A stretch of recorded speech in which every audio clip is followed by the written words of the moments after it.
कल ज़्यादा देखते हैं पूरे बजट।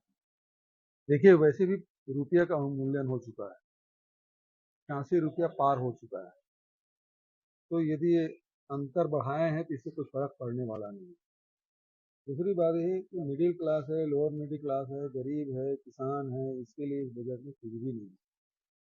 तीसरी बात ये है कि बाजार बजट प्रस्तुत करने के बाद गिर गया, बैठ गया है। तो जो एफडीआई हो रहा था वो वैसे भी जो फॉरेन निवेशक है वो पैसे पहले बाजार से निकाल रहे थे, अब और इससे दुष्प्रभाव पड़ेगा। तीसरी बात ये है कि इंफ्रास्ट्रक्चर के लिए कुछ नहीं है और जिससे लोगों को रोजगार मिले, तो रोजगार भी नहीं मिलना है, इंफ्रास्ट्रक्चर भी तैयार नहीं होना है, और दूसरा लोगों के बजट के लिए कुछ भी नहीं है। जो कुछ भी कहा गया है वो अव्यवहारिक है।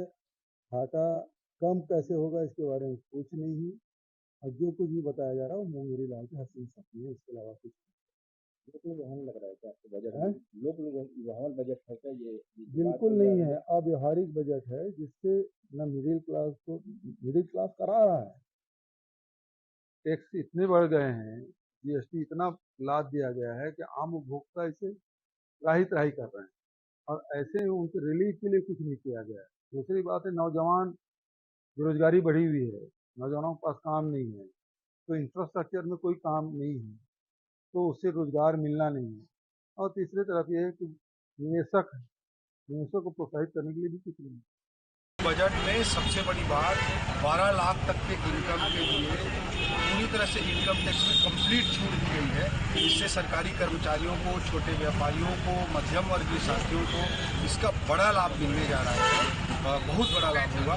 तो लोग अधिकतम 10 लाख तक छूट मिलेगी एक्सपेक्ट कर रहे थे, लेकिन ये 12 लाख तक की छूट मोदी जी ने पूरे देश के मध्यम वर्ग को दिया, जो बहुत बड़े सौभाग्य का विषय है। दूसरा, हमारे छत्तीसगढ़ के किसानों की दृष्टि से, पूरे देश के किसानों की दृष्टि से, किसान क्रेडिट कार्ड के अंतर्गत जो लोन मिलता था 3 लाख रुपए तक का तेल लोन पर 0% ब्याज रहता था, अब ये लिमिट बढ़ाकर 5 लाख कर दी गई है। 5 लाख कर दी गई है, तो 5 लाख तक के लोन पर कोई अब इंटरेस्ट नहीं लगेगा किसानों की दृष्टि से, तो बहुत बड़ा कदम है। प्रधानमंत्री धन धान्य कृषि योजना ये लॉन्च की गई है, इससे जो देश के 100% कंपैरेटिवली एग्रीकल्चर के हिसाब से जो पिछड़े हुए जिले हैं उन पर एक विशेष मिशन चलाया जाएगा। जैसे एस्पिरेशनल डिस्ट्रिक्ट्स का मिशन चलाया गया था, इसमें खेती के लिए अच्छे बीज, सिंचाई, क्रॉप डाइवर्सिफिकेशन, सारी चीज़ों का ध्यान रखा जाएगा। इसका लाभ हमारे छत्तीसगढ़ के बस्तर अंचल के, सरगुजा अंचल के जो कंपैरेटिव तुलनात्मक रूप से पिछड़े जिले हैं उनको इसका बड़ा लाभ मिलेगा। ये बातें बहुत महत्वपूर्ण है। दलहन में विशेष करके मैं कहना चाहूँगा, तुअर, उड़द और मसूर, इनके जो जितने भी प्रोडक्शन होंगे उसको कंप्लीट खरीदी करने का काम सरकार करेगी। ये सब किसान भाइयों की दृष्टि से बहुत महत्वपूर्ण है। युवाओं की दृष्टि से जो सेकेंडरी स्कूल्स हैं, जो प्राइमरी से समझाऊँ 9वीं से 12वीं तक की स्कूल है, उनमें 100% स्कूलों में इंटरनेट की सुविधा भारत सरकार देने जा रही है पूरे देश के हमारे युवाओं को। इससे लर्निंग का लेवल, लर्निंग की स्थिति बहुत तेज़ी से सुधार होगा। जो गिग वर्कर्स हैं, जो जोमेटो, स्विगी जैसे संस्थानों में जो ऑपरेटर का काम करते हैं, उसको कैरी करते हैं, उनको आयुष्मान योजना का लाभ देने का काम आयुष्मान भारत योजना का लाभ सरकार देने जा रही है। उनका आइडेंटिटी कार्ड होगा और उनको अलग अलग प्रकार से सुविधाएं मिल सकेंगी।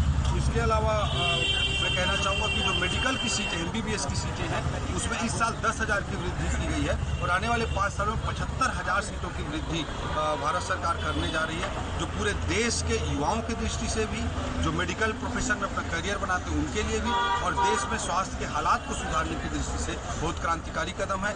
IITs में 6,500 सीटों की वृद्धि का भी ऐलान इस बजट में किया गया है। इसके अलावा माइनिंग सेक्टर में बड़े रिफॉर्म्स के लिए मिशन चलाए जा रहे हैं। हमारे छत्तीसगढ़ के कटघोरा में लिथियम का डिपॉजिट मिला है। इस तरह के मिशन को इससे बड़ा लाभ मिलेगा। इसी तरह से जो टूरिज्म है, टूरिज्म में अभी पिछले साल आपने देखा कि कंपटीशन में हमने फिल्म जो हमारा बोर्ड है उसके लिए हमको जीत मिली और उसके लिए पैसा मिला भारत सरकार से। ढूढ़मा रास बस्तर का गांव यूनाइटेड नेशन के 20 गांव इसी में शामिल हुआ। तो टूरिज्म में जो बड़े बड़े ऐलान हुए हैं उसका भी लाभ हमारे छत्तीसगढ़ में बस्तर को मिलेगा। और विशेष रूप से रेलवे में, इंफ्रास्ट्रक्चर में, सड़कों में भारत सरकार के माध्यम से छत्तीसगढ़ को बड़ा लाभ मिल रहा है। पिछले साल ही 20,000 करोड़ के नेशनल हाईवेज के निर्माण को स्वीकृति मिली है। उसी दिशा में इस बजट से हमको बहुत सारे लाभ मिलेंगे। ये मेडिकल टूरिज्म के पॉइंट ऑफ व्यू से भी मैं कहना चाहूँगा कि छत्तीसगढ़ की राजधानी नवा रायपुर में हम मेडिसिटी का ऐलान किए 200 एकड़ों में। इसमें मेडिकल टूरिज्म के लिए बहुत बड़े ऐलान किए गए, उसका भी लाभ छत्तीसगढ़ को बड़े लेवल पर मिलेगा। और ये सारा कुछ जो किया गया है वो एक फिजिकल डिसिप्लिन के तहत किया गया है। इस साल फिजिकल डेफिसिट है वो 4.8% पे है, आने वाले साल के लिए 4.4% का किया गया है।